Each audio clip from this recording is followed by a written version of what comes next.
Ayan na, kompleto na naman ang team natin, no? Vlog si Kuya ka lang. Oh, yun, no? Diba, siyempre, i-vlog natin ang ano. Ayan, oh, yun, no? Thank you. Tapos na. Welcome to daily vlog of Yun, paano mga bata si, ano? Ano ba, bata ka ngayon? Oh, yun, no? Kaya pala. Shout out ito ang ating director. Wala ngayon sa ano, shooting, si Direk Coco. Direk Choco. Ito nga pala si Bembol. Eh, bagong ano siya eh, hairdo. Pakilala mo, Bayani Agbayani.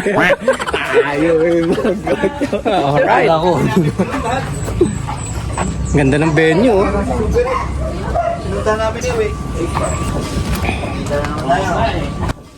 Tara, punta tayo saglit doon.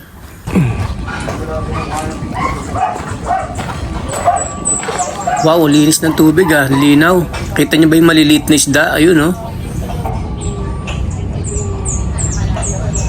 Grabe, ganda dito. Pero ang Taal Volcano.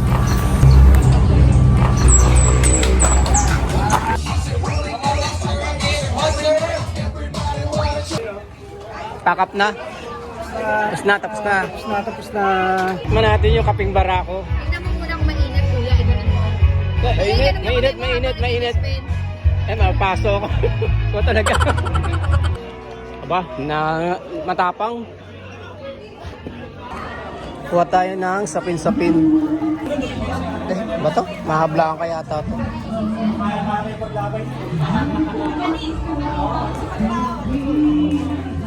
Tsaka biko. Konti lang.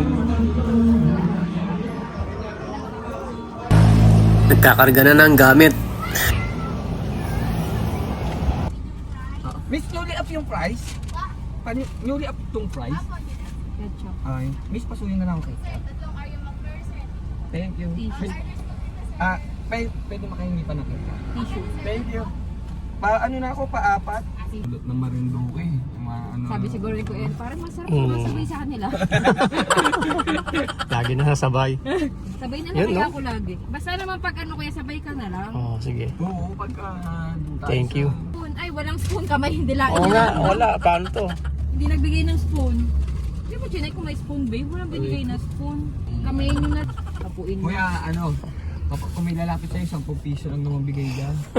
Oo. Ayan. Kuya, thank you. Ano ba pagbukas to yun? Bless kuya, ingat ka. Pagbukas naman. Bukas daw. Yun, si Anthony lang pala. Thank you ha.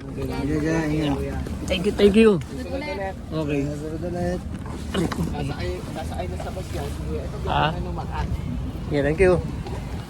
Ingat. Ayun na, nag-vlog na. Oh, Hindi. okay ka. Ayun, nandun pa rin siya. Ayos ka lang ba dyan, Lolo? Medyo ginabi na tayo.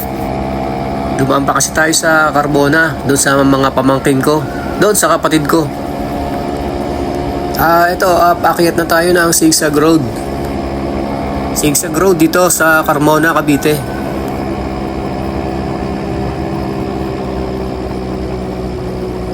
Uy, medyo maliwanag na dito ah.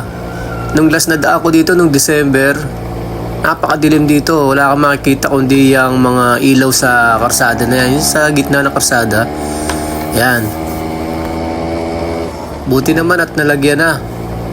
Napakadelikado kasi sa gabi kapag nabiyahe. Dito sa parting to wala pang ilaw. And ayun, syempre thank God for another blessing.